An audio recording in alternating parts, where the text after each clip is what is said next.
My name is Hector, Gil-Marín, and I'm just going to give like a following talk to Wills and Gil. So basically, I'm just going to focus on Redshift distortions, varying acoustic oscillations, and at the end, higher order statistics.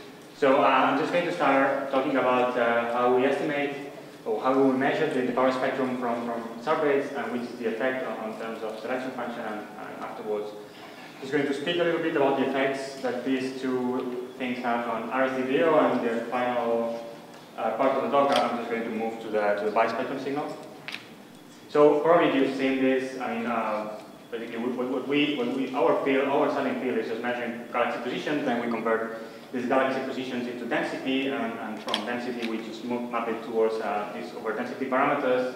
This in configuration space, and we can Fourier transform it to Fourier space, and just we can either work with this or the other. So from these two fields, we can either define the two-point correlation functions, which is just this thing here, or the power spectrum, which is exactly the same thing, but instead of in configuration space, in real space. So usually our observables is not the delta field itself, but the two-point correlation functions, and eventually the 3 or 4. So our recipe to measure like features from the universe can be estimate, DO, or wherever is just can be given by these three things, which is measuring the power spectrum, monopole, quadrupole, wherever, then taking into account the selection function, which I'm just going to describe a little bit. And then the second part is about the modeling in terms of how you model your diameter, power spectrum, galaxy. You put Redshift space distortions into it, how to account for the galaxy model, the variance. So most of these things have been described along the talks. I'm just going to focus on these two things. So real-life problems of cosmology is we measure P of k from Redshift space, just listed here in a bit. So basically, it's a non-uniform distribution of galaxies. Because the distribution of galaxies is not uniform, we cannot just directly measure power spectrum as if we had a periodic box. There are other things like how the photometric conditions vary across the survey, or the fiber collisions, that I'm not going to go into details of it. So how we deal with this thing, with the first thing, is through this estimator, through the FKP estimator. So these FKP estimators is defined this way. We have basically this is the main signal we measure from the survey, our density of galaxies as a function of position, and then we have a way that it can account for many things. It can account for this how the density field varies across the survey, how we account for fiber collisions and other stuff. And we have as well what is called the random catalog. So the random catalog, it has to have the same features of the data, but without any clustering feature. And basically this is like our reference point to measure this. So we are going to measure this with response to this. And the excess of things we measure is the real clustering signal. So the way we do this thing is to construct our power spectrum estimator into this way. So we define this function, which is going to act as our delta field, as if we were putting this, but instead of this we are putting the whole thing. And then we can define the power spectrum multiples into this way. So this is basically it's sort of a Fourier transform of this delta, of these F2 fields, but with some thing here, which is going to describe the line of sight dependence. So I'm just put the same equation here. So the argument of this function is what it really complicated the thing. So in principle, this is defined as RH, and it's like the line of sight here. So we have our observer here, and we are observing a bunch of galaxies here. This RH vector would be like the center of the curve. So for the monopole, if we want to measure the monopole, it turns out that this function, this Lagrange polynomial of order 0, is just 1. So it doesn't matter the argument, because it's 1 always. So in this case, we can rewrite this expression as this. So we just substitute this by 1. And then if you look at it, you will see that these two integrals are separable. So we don't have these p's anymore, and these two integrals actually can be like written, reordered as a Fourier transform. So you see that this is actually the Fourier transform of this component. So then it's very easy. because actually with the monopole power spectrum is just the Fourier transform of this thing. So we just have to measure f and just Fourier transform using a fast Fourier transform algorithm like FFTW, and just taking the angular average, then we will get the monopole. However, things get more complicated with quadrupole, because we have this thing here, which is not 1 anymore, and actually if we expand this thing in terms of the actual polynomial, we will have like a term which is crossing R1 and R2, and makes this separation of the intervals impossible. So what we do here is what Will was describing is this approximation where we substitute the line of sight to the middle of the pair by the line of sight choosing one of the objects. So this is what is called this local plane parallel approximation. And we're just substituting the argument of RH by R1. And then you see here that if we reorder things here, now we have like Fourier transform and something which is not exactly a Fourier transform, but actually we can write it as several Fourier transforms. So the thing here is that we have been able to rewrite the quadrupole as a set of Fourier transforms, which really simplifies our life because it makes the calculations much more simple. So the next thing is how we deal with the survey geometry function. So the estimators are just described here measure this thing, but this is not actually the underlying power spectrum, it's something else. In reality, it's the underlying power spectrum, what our theoretical model predicts, but it's convolved with something else. And this something else is basically the signal from the non-uniform distribution of galaxies. So there's no way of getting rid of this in Fourier space. In configuration space, when we're measuring the correlation function, actually we are measuring this excess of power of our data catalog with respect to another data catalog, which is the random catalog. And it's very easy because we just have to take the ratio among them.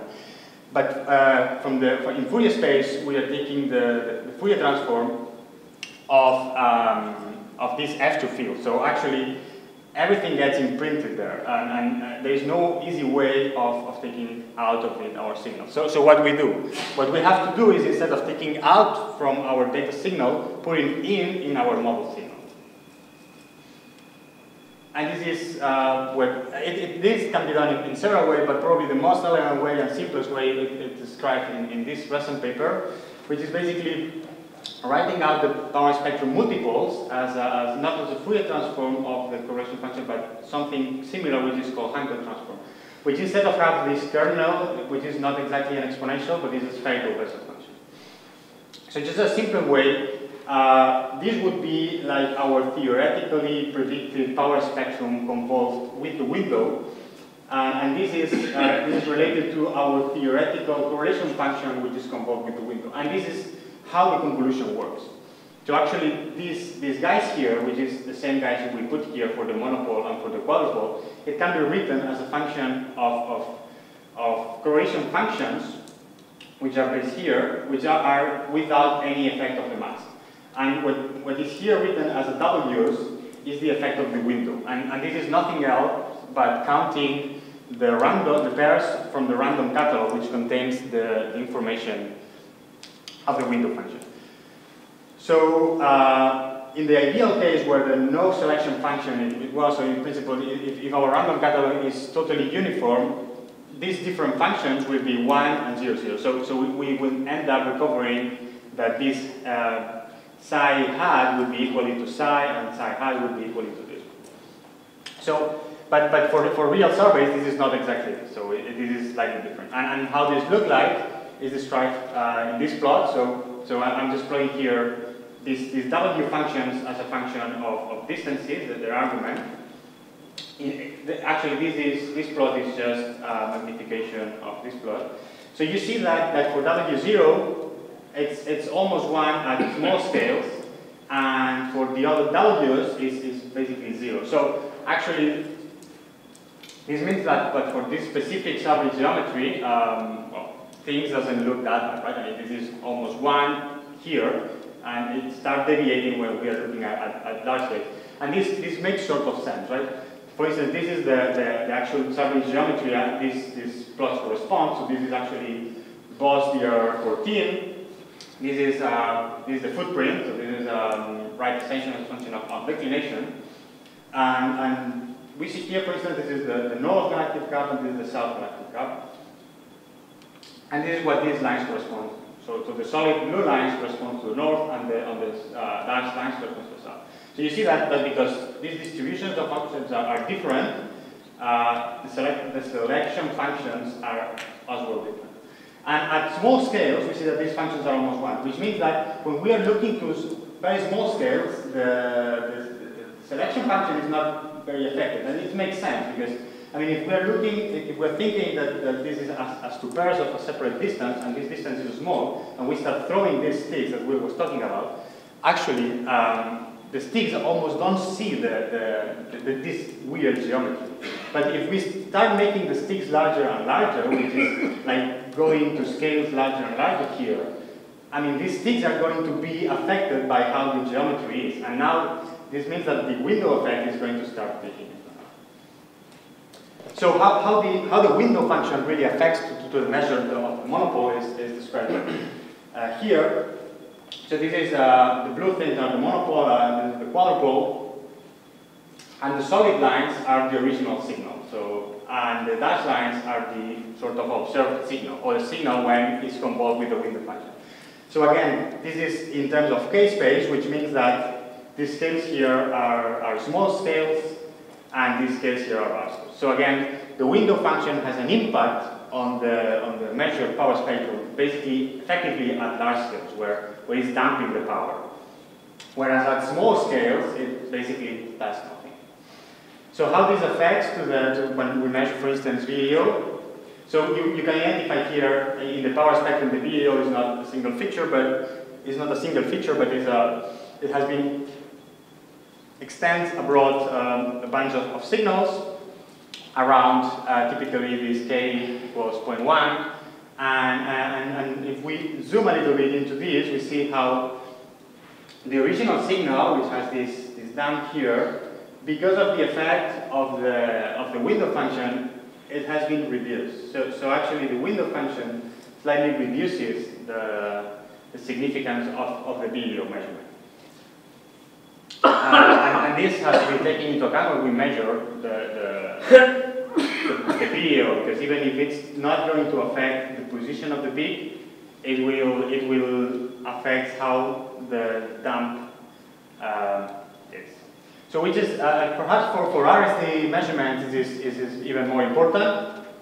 I just written here the very simple model of RSD function, which is the so-called Kaiser model, where the galaxy power spectrum as a function of k and the line of sight can be written as a function of the linear power spectrum produced, for instance, by class or by CAM. And then there is this correction term here, which is accounted by the galaxy bias here, and the line of sight effect here, where f is the logarithmic growth factor. So if instead of working with k and mu, we work with the monopole and the quadrupole just by taking the average, the angle average of these quantities, then you can see that this can be written in these two ways, where we end up having that the galaxy monopole is just the linear power spectrum times this factor here. And for the quadrupole, it has a different. So basically, we have two observables in this case, and well, in principle, we have several free parameters or parameters of interest we want to estimate. One is f sigma 8, which is basically the amplitude of the linear power spectrum with respect to some fiducial value. We have the bias parameter, and we have f. So we have actually, usually this part here is taken as a fiducial, and these other three variables actually can be combined into these two sets of things. So this is what we actually are going to measure from these two equations. So actually, plot just to show how this works is that we have our linear model here that in principle it can have like a free parameter of sigma, which is going to control just the amplitude. And we are going to measure our monopole from the galaxies and our quadrupole from the galaxies. And the difference between at that scale, the difference between our measured linear signal and our theoretical signal and the measured monopole is just going to be this one. And because we also have a freedom in terms of which is the amplitude of sigma 8, actually what we are going to constrain by measuring this difference is this times this, and same for the polygon. So again, if we don't take into account for this window effect with the selection effect, this is going to be very important, right? Because instead of comparing our model to the original signal, we're going to compare to the observed signal. We are not taking this into account. We're going to measure this thing actually less than what it should actually be. So yeah, these things are important. In reality, this is just the Kaiser model, so it's a very simplified model. In reality, things are more complicated. You have correction terms that are going to take into account for the nonlinearities that you was describing in the talk before. So this was my first part of the talk. I was describing the effects on the power spectrum, and now I'm going to move to the next observable, which is the bispectrum, right? So what is the bispectrum and which is the concept of it? So if you think that the power spectrum is the probability of finding 2 points separated by a certain distance, the bispectrum, or the 3-point correlation function, is nothing less but taking into account three areas, right? So you select three sticks instead of just one stick, and then you throw them randomly in your galaxy distribution, and then you compute the excess probability of finding them with respect to a random catalog. And what you find is so the probability of finding objects separated by these R, S, and T distances is nothing else but this thing, where you have like the 2-point correlation functions of each of these sticks, and this excess here would be like the 3-point correlation function, and the Fourier, or the double Fourier transform of these two guys here is going to be called the bispectrum. This is like the formal definition, but actually when you measure it from galaxies, you start from your delta field, and what you do is this. So you impose like these 3 sticks have to form a closed triangle, which is imposed like by the Dirac delta here and the correlation function. So in principle, this quantity, it should be 0 if you have initial Gaussian conditions, and this is true at first order. So if your distribution of objects is what is called Gaussian, you will have a 0 bispectrum, right? So you would expect that because our universe doesn't have almost non-primordial non-Gaussianities that was told by Planck, you would observe, if you measure the bispectrum from the galaxies, you would see that it's 0. But this is not true. Actually, if you measure the bispectrum from galaxies, this is significantly different than 0. So you may say that, oh, that's because we have some non-primordial non-Gaussian signal. And actually, it is not true. What is happening is that nonlinear gravity, the evolution of nonlinearities of the modes caused by gravity is inducing a non-Gaussian signal. So this can be seen easily from perturbation theory that Martin was talking yesterday. So you can write your non-linear dark matter field as a linear dark matter field plus corrections, and these corrections were given by this function with this kernel and these linear delta fields here. And this kernel is the non-symmetric kernel that can be computed from recursive predictions. So for the 2-point function, you would just plug in these two guys here, and you just have to do the math, and then you can see that if you write each of these guys as a sum of these things here, then you can split your brackets into these sub-brackets, where you have like a linear term here, which is nothing else but the linear power spectrum. Then you will have the next order, you will have something which is correlating the linear field with the first non-linear field, that it would be equivalent to do like a 3-order linear field that as Martin was saying yesterday, is a primordial non-Gaussian term, that if you assume that your primordial non-Gaussianities are 0, this would vanish, and the next order is like this one loop terms that Martin was mentioning before, that is P22 and P13. So you can do the same for the bispectrum. And what you see here is that, again, we have like a primordial non-Gaussian term. That was the term that you would think that it would dominate, but it doesn't because it's actually 0, or it's very close to 0.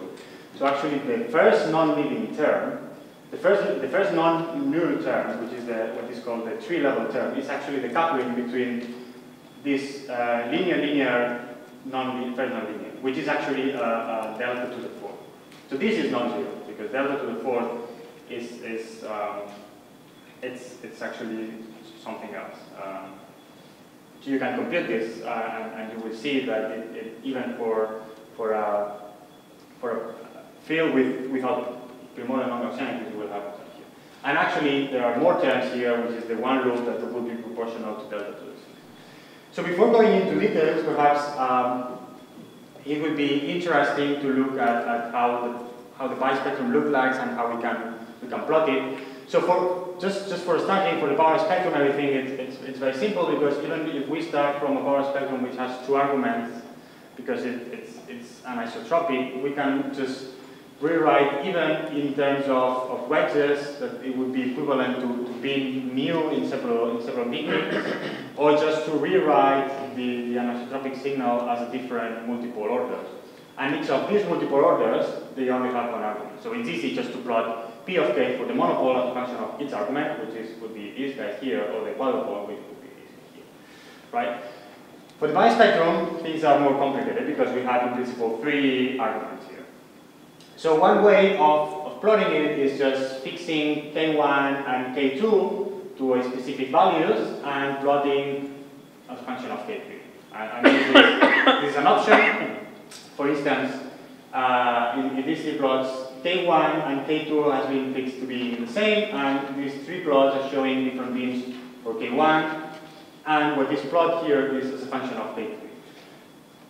So actually, what is represented here is actually the Bose DR11 bispectrum from different colors are from the north and from the south galactic caps as a function of k3, and actually k3, so for instance, if k1 is equal to k2, as I was saying, and k3 is very small, these signals here will be representing triangles of this shape, and as we move towards k3 larger, then we will be elongating k3 until we reach these triangles around here. So what we see here is that the shape of the bispectrum is changing, is because the triangles which are represented for each different points are changing. So the same thing can be done if, for instance, instead of k1 is equal to k2, we say that k2 is equals 2 times k1, and then different set of triangles are going to be represented as we change the value of k3. So this also, I mean, this way of plotting is very limited, because if we want to plot the whole bispectrum, we have to make a lot of plots, right? I mean, for each beam and each relation between k1 and k2, we will have to make a plot, and we end up having a lot of plots. So another way of looking at it is to think what happens, for instance, for the equilateral bispectrum. So a equilateral bispectrum is a bispectrum with all these k1, k2, and k3 equal 1, and then we just have an argument, and then we can plot the bispectrum just as a power spectrum as a function of 1 argument. So following this idea, as we can express actually the bispectrum case, we can just set this thing. So we call the smallest k k1, the second smallest k k2, and the largest k k3 without losing any generality, just by definition. So if we impose this condition, whatever triangle we plot here, k3 can go from almost the sum of k1 plus k2 towards the minimum value, the minimum value which would be imposed by this condition that and would be just k2. And then we can start ordered triangles.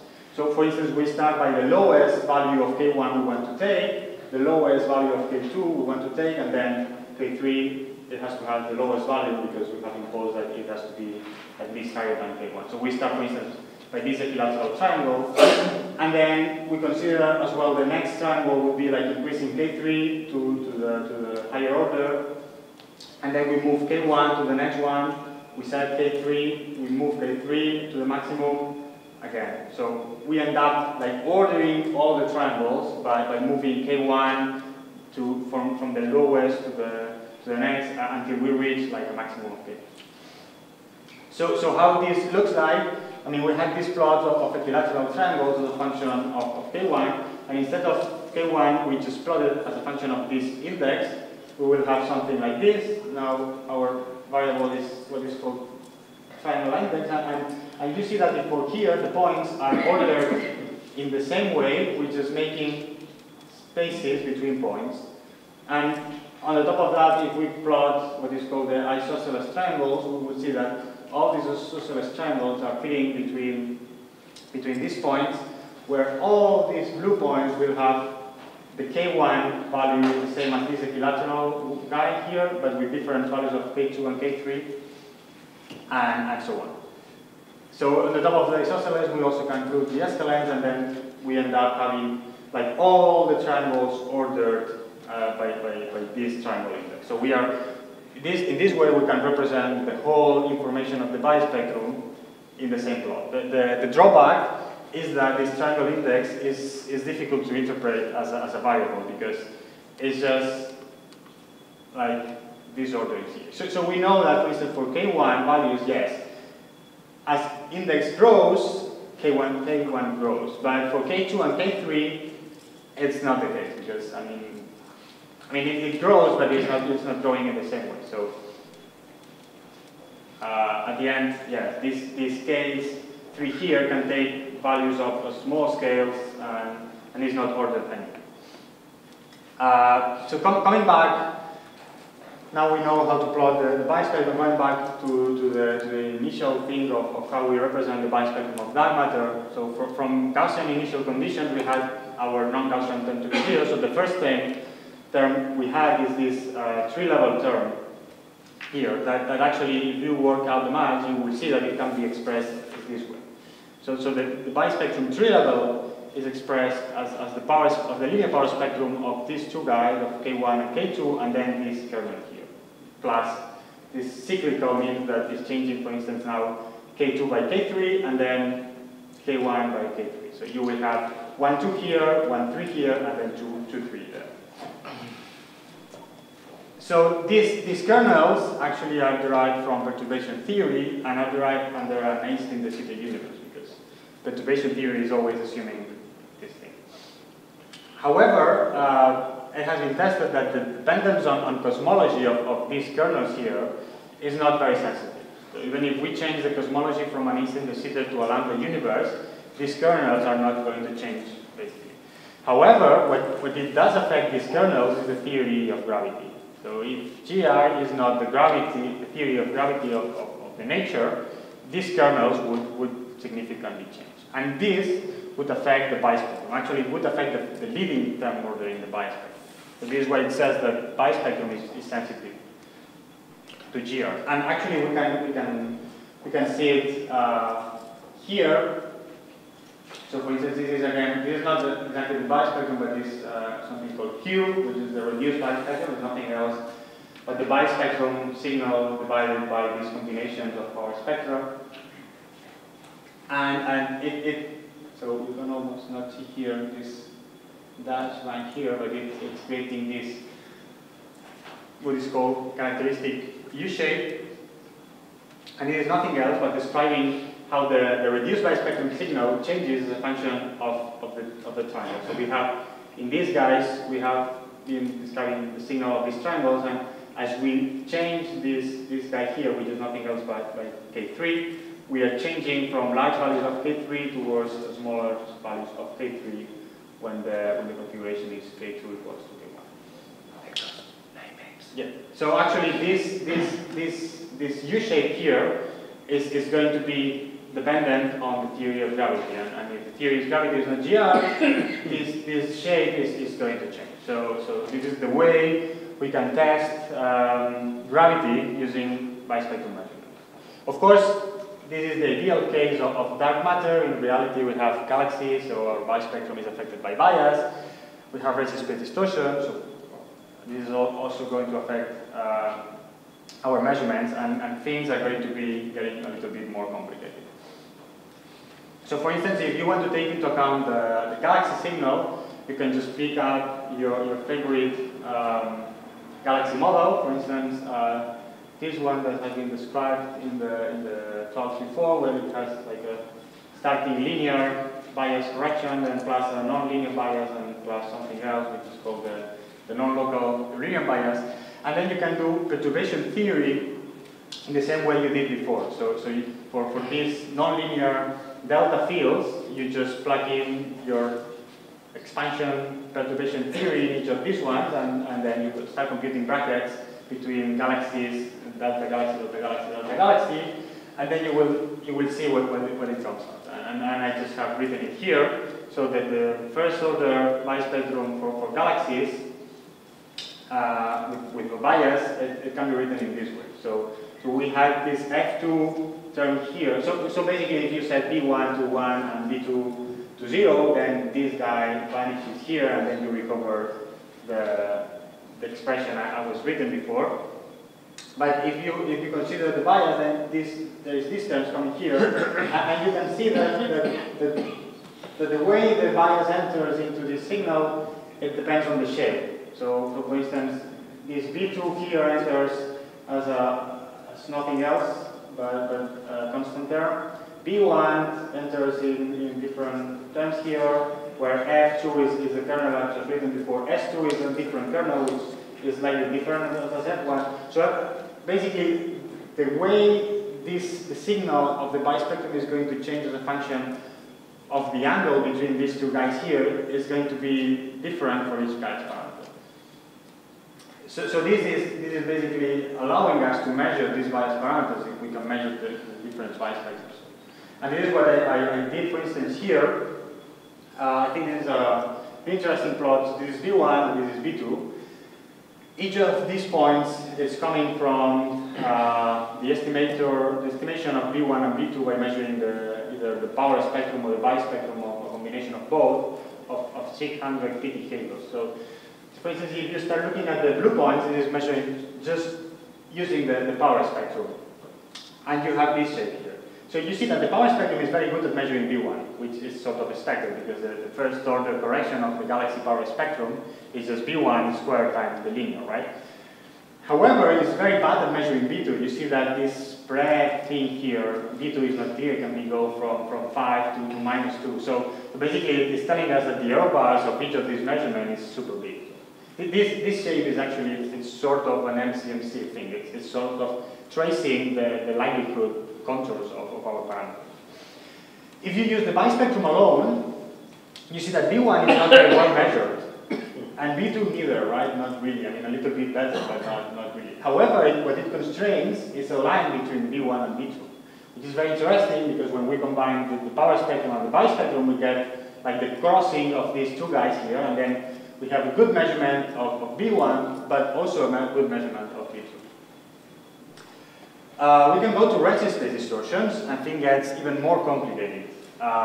So you can do perturbation theory for redshift space distortions, and you end up seeing that the way the bispectrum modeling evolves from real space to redshift space is sort of promoting these F1 and F2 kernels to a new kernels, which are called usually Z, and which are written in this way. So you see that Z1 kernel is nothing else but a Kaiser term, and the second order kernel is sort of complicated thing which depends of course the initial F2 parameter, but then it starts depending on the mu, which is the line of sight of one k of the other k, F parameter here, it appears the velocity kernel G2 here, so it's sort of complicated, and this is just for the leading order term.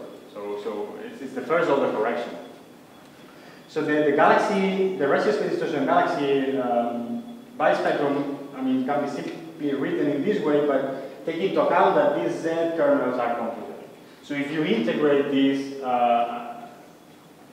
without weighting by anything, you will get the monopole bispectrum, and if you start weighting by other things, you will get more complicated things, which I haven't written here, but they like takes like the whole thing to be written. And this is just for the first leading order bispectrum. However, I think a more intuitive way of seeing how this bispectrum constrains parameters is actually plugging all these equations and start constraining parameters from endpoint simulations and see how it looks like.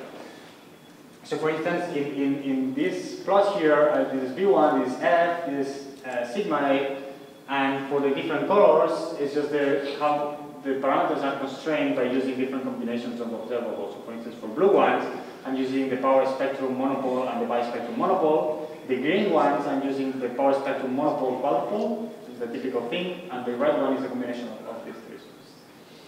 So for instance, for the green points, it's very interesting here in the F sigma A plot that you see that all the points are along a line, which is actually the F sigma A constant line.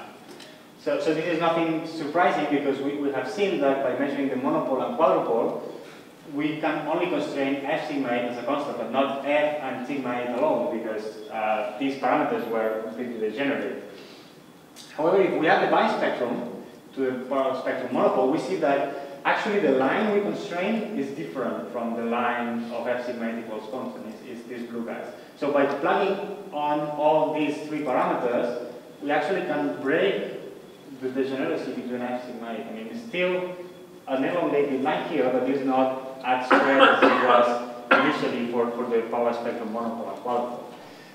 Another way of seeing this is actually by taking your model and making a simple exercise. You just take F to be equal to V1, for instance, and to be equal to F sigma A, so minus 1. Right? So this is basically setting F sigma A to a constant value, whatever it is, just 1 for reference. And then start changing X. So if you start changing X, you don't touch F sigma A, but you touch the individual parameters. So this is for the power spectrum monopole, quadrupole, and the bispectrum. So as a function of scale. So at large scale, basically, it's a model, and touching this thing is not doing anything. It's not changing.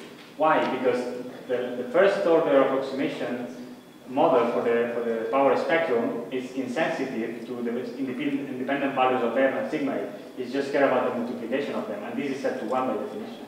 So it's not changing anything. So we cannot measure F and sigma A independently. This is why we were getting this line here. However, for the bispectrum, you see that even at large scales, the bispectrum is sensitive to the values we put here, F and sigma A, even if the product is set to 1. So you see here that F and sigma A is changing, and the bispectrum is similar. So this is why we could actually measure something around here. And this is actually what we did in this paper for sigma sample for the both galaxies. So we could put constraint of F and sigma A parameters independently. Just in the last minute, I'm just going to talk about another interesting property of the bispectrum. So Will was mentioning about the reconstruction technique that was applied to the power spectrum. So actually, by doing reconstruction, we are sort of not only linearizing the galaxy field, but also Gaussianizing it. So actually, if you measure the bispectrum in the post-reconstructed field, you will see that the bispectrum is way smaller than the actual bispectrum from the pre-reconstruction field. So when you measure the BEO signal in the post-reconstructed field, the pre-reconstruction effect, what it has done is pull back information that it was in the bispectrum back to the power spectrum. So actually, an alternative way of improving the measurements of BEO without doing reconstruction, and therefore without assuming a theory of gravity, is measuring not only the power spectrum, but as well the bispectrum in the pre-reconstructed field. And by doing this, we can extract, in principle, as much as information from measuring the power spectrum in the post-reconstructed field. So just as final conclusions of the bispectrum part. So remember, bispectrum is essentially a nonlinear quantity. Even at first order, it contains delta 2 terms. It's sensitive to GR, and this is the main motivation of using bispectrum to measure things. If we want to test the theory of gravity, it's probably the best observable to look at. But also, it's very good to measure the second order bias term. We've seen here that the second order bias term was poorly constrained by the power spectrum alone. And finally, it also can be used to measure F and sigma F independently, which is something which is not, we cannot do it using the power spectrum alone. And that's it, thank you.